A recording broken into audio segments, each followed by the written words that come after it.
नाम है सीपीयू एवं अन्य उपकरण। हमने पढ़ा है कि कंप्यूटर का मस्तिष्क, कंप्यूटर का माइंड किसे कहा जाता है? सीपीयू को कहा जाता है, और उसके साथ के अन्य उपकरण जो सीपीयू के साथ यूज होते हैं। निम्नलिखित चित्रों को पहचानो और उनका नाम दो। आइए जानते हैं, इन चित्रों को पहचानते हैं और इनका नाम देते हैं।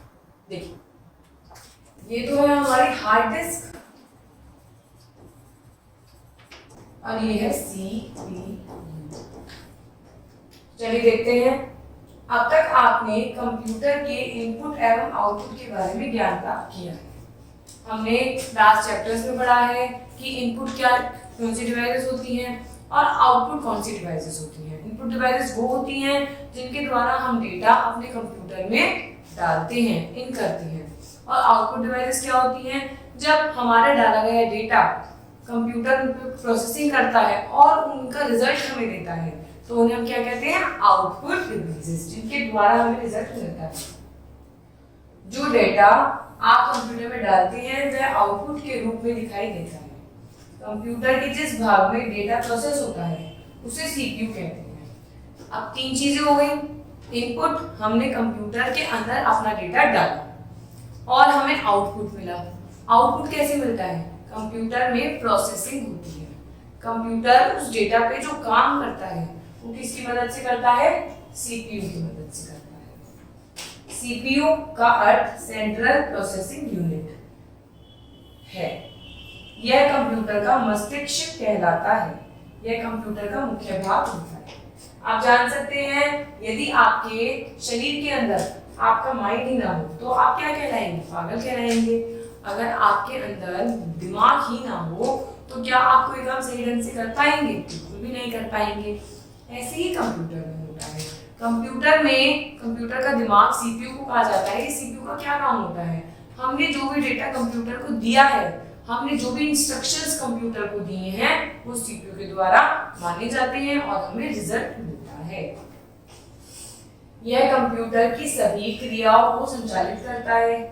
यह एक बॉक्स में स्थिर होता है। इस तरीके का बॉक्स होता है, इसके अंदर सीपीयू होता है, जिसे कैबिनेट कहा जाता है। इस पूरे बॉक्स को क्या कहा जाता है? कैबिनेट, जैसा कि चित्र में दर्शाया गया है। ये रहा आपका चित्र। इसके अंदर सीपीयू के मुख्य दो भाग होते हैं। एएलयू मतलब अरिथमेटिकल लॉजिकल यूनिट, पहला होता है arithmetic logical and logical unit, दूसरा होता है कंट्रोल यूनिट।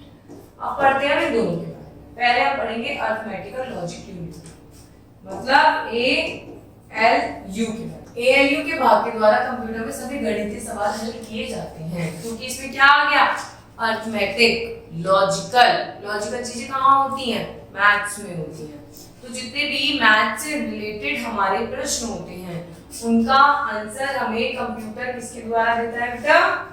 एएलयू मतलब अरिथमेटिक एंड लॉजिकल यूनिट के द्वारा देता है। दूसरा होता है कंट्रोल यूनिट। यह कंप्यूटर के अंदर होने वाली सभी क्रियाओं एवं प्रक्रियाओं को संचालित करता है। यह एक राजा के समान होता है जो सबको आदेश देकर नियंत्रित करता है। कंट्रोल का मतलब क्या होता है? किसी चीज को कंट्रोल करना, मतलब किसी चीज पे अपना नियंत्रण पाना। अब कंप्यूटर के अंदर डेटा जाता है, वो कैसे प्रोसेसिंग करेगा, किस पे काम करेगा, किसके थ्रू हमें इनपुट आउटपुट मिलेगा, तो ये सब नियंत्रण करने का काम कौन करता है? कंट्रोल यूनिट करता है। जैसा कि इसमें लिखा है, एक राजा का क्या काम होता है? अपनी प्रजा, अपने यहाँ होने वाले सब चीजों को पे नियंत्रण रखना। ये भी कंट्रोल यूनिट पे नियंत्रण रखने का ही इसके अंदर काम करता है।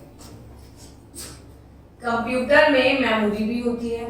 भाई, हम कंप्यूटर को जितना डेटा देते हैं, हमने क्लासेस में, लास्ट क्लासेस में पढ़ा है कि कंप्यूटर हमारे डेटा को हमेशा सेव रखता है, और जब भी हमें चाहिए होता है कंप्यूटर हमें वो डेटा प्रोवाइड करा देता है। तो वो कहाँ सेव करता है? मेमोरी में सेव करता है। जिस प्रकार हम अपने मस्तिष्क में आवश्यक सूचनाओं को स्टोर करते हैं, जैसे आपको ये याद होगा कि आपका डेट ऑफ बर्थ क्या है, आपकी मदर नेम, आपके फादर नेम, आपका स्कूल नेम, जो भी आप पढ़ रहे हैं वो भी आपके मस्तिष्क में क्या होता है? स्टोर होता है। उसी प्रकार कंप्यूटर में भी मेमोरी होती है जो डेटा, परिणाम, निर्देश एवं अन्य सूचनाओं को स्टोर करती है। भाई, कंप्यूटर में हम क्या डालते हैं? डाटा डालते हैं। डाटा में प्रोसेसिंग होती है, उसकी क्रियाएं होती हैं और हमें आउटपुट मिलता है। तो कंट्रोल यूनिट इन सबको नियंत्रण करती है और इनके अंदर की जो मेमोरी होती है ये सारा जो डिटेल होती है ये मेमोरी के अंदर सेव होती है। कंप्यूटर में दो प्रकार की मेमोरी होती है, ये भी देखते हैं कितने प्रकार की मेमोरी होती है। पहली तो होती है स्थायी, जिसे कहते हैं परमानेंट मेमोरी, और दूसरी होती है अस्थायी, जिसे कहते हैं टेम्परेरी मेमोरी। अब जानते हैं इन दोनों में क्या फर्क होता है। डाटा मिटाने अथवा परिवर्तित करने के लिए यह देखना आवश्यक होता है कि उसे किस मेमोरी में स्टोर किया गया है।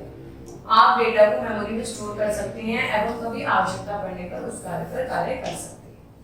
अब देखिए, जो स्थायी मेमोरी है परमानेंट, उससे डेटा कहीं भी नहीं जाता है, और जो अस्थायी होती है ये टेम्परेरी मेमोरी होती है, इससे डेटा आपका अनसेव होता है। पर हमें ये डिसाइड करना है कि हमें अपना डेटा कौन सी मेमोरी में सेव करके रखना है, ठीक है। और आप अपने डेटा को मेमोरी में स्टोर कर सकते हैं, और जब भी आपको आवश्यकता पड़े आप कोई मेमोरी आपका डेटा निकाल कर दे दीजिए। अब पढ़ते हैं हार्ड डिस्क। इसकी फोटो हमने पहले भी देखी थी चैप्टर के स्टार्टिंग में। यह कंप्यूटर की स्टोरेज डिवाइस है। स्टोरेज मतलब इसमें कंप्यूटर अपना स्टोर करता है इस मान को। इसे सीपीयू में लगाया जाता है। यह सीपीयू के अंदर फिट होती है। इसे ना तो बदला जा सकता है ना ही निकाला जा सकता है। ये जो डिवाइस होती है ये सीपीयू के अंदर फिट होती है। इसका काम होता है स्टोर करना हमारे डाटा को। इसे हम क्या कहते हैं, हार्ड डिस्क कहते हैं। ये कंप्यूटर में सीपीयू के अंदर फिट होती है। ना तो इसे अपनी मर्जी से निकाला जा सकता और ना इसे बदला जा सकता। अब पढ़ते हैं हम फ्लॉपी डिस्क। फ्लॉपी डिस्क क्या होती है? यह एक अन्य स्टोरेज डिवाइस है। यह एक प्लास्टिक की वर्गाकार डिस्क होती है। तो देखिए प्लास्टिक से बनी हुई है और बिल्कुल स्क्वायर है।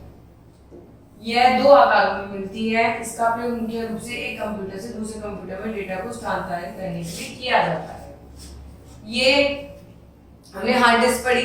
हार्ड डिस्क तो बदली नहीं जा सकती, पर इसके अंदर हम एक कंप्यूटर से दूसरे कंप्यूटर में लगा सकते हैं। सपोज कीजिए हमारे पास ऐसे दो कंप्यूटर है, एक कंप्यूटर ये, एक कंप्यूटर ये। इस कंप्यूटर का डेटा हम इस कंप्यूटर में शिफ्ट करना है, तो हम किसके द्वारा करेंगे? फ्लॉपी डिस्क के द्वारा। इस कंप्यूटर में फ्लॉपी डिस्क लगी हुई है, इसका डेटा इसमें स्टोर करके वो फ्लॉपी डिस्क अगर हम इस वाले कंप्यूटर में लगा देंगे तो वो उसके अंदर सेव हो जाएगा। जैसे सपोज कीजिए आपके पास एक कंप्यूटर ये है, एक कंप्यूटर ये है, और आपके पास ये वाला डेटा है, ठीक है।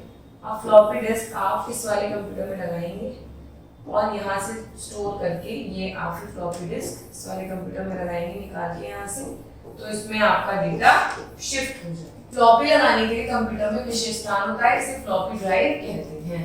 फ्लॉपी ड्राइव अगर आपको कंप्यूटर में लगानी है तो आप ऐसा तो नहीं कि कहीं भी यूज कर सकते हैं उसे। उसका एक विशेष स्थान होता है, विशेष आकार की अगर होती है, दो आकार की होती है तो उसका आकार के हिसाब से भी उसका स्थान होता है। उस स्थान को हम क्या कहते हैं? Floppy drive. अब पढ़ते हैं सीडी रोम। देखिए ये है आपकी सीडी, तो आपने अपने घर में भी देखी होगी।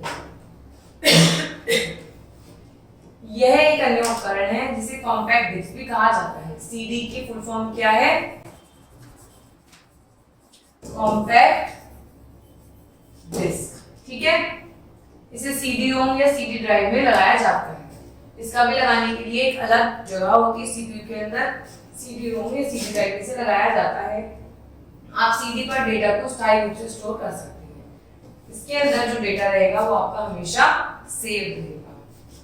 इसका प्रयोग ऑडियो वीडियो फाइल को स्टोर करने के लिए किया जाता है। अब आपको याद आया होगा इसके अंदर आपके पेरेंट्स की, जैसे पहले शादियां होती थी तो पेरेंट्स की शादियां जो होती थी पूरी सीडी के अंदर ही रिकॉर्ड करी जाती थी। तो इसके अंदर आप ऑडियो वीडियो दोनों चीजें रिकॉर्ड कर सकते हैं। डाटा को सीडी में सीडी राइटर नामक उपकरण की सहायता से स्टोर किया जाता है।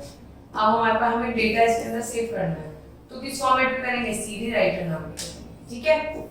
आप विभिन्न खेलों, संगीत, पुस्तक, वीडियो और अन्य विषयों पर आधारित सीडी बाजार से खरीद सकते हैं। अब बाजारों में ये सीडी में क्या बाजार में किस तरीके से सीडी बिकती है? जैसे कि किसी ने क्या करा, इसके अंदर बहुत सारी मूवी सेव कर दी और ये मूवी नाम की सीडी। बहुत लोगों ने क्या करा, बहुत सारे एनिमेशन सीडी में सेव कर दिए।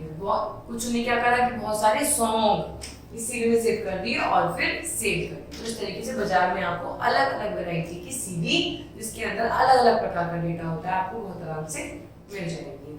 तो इस तरीके से हमने इस चैप्टर में पढ़ा कि सीपीयू किस तरीके से हमारे कंप्यूटर का मस्तिष्क होता है, किस तरीके से काम करता है, और इसके अंदर हम कौन कौन सी ड्राइव, कौन कौन सी सीडी को हम लगा सकते हैं। इसके अंदर हार्ड डिस्क होती है जो हमेशा के लिए फिक्स होती है, ना हम उसको बदल सकते, ना हम इसको निकाल सकते। इस तरीके से हमने पूरे चैप्टर में सीपीयू के बारे में और उसके अन्य उपकरणों की जानकारी प्राप्त की। Thank you.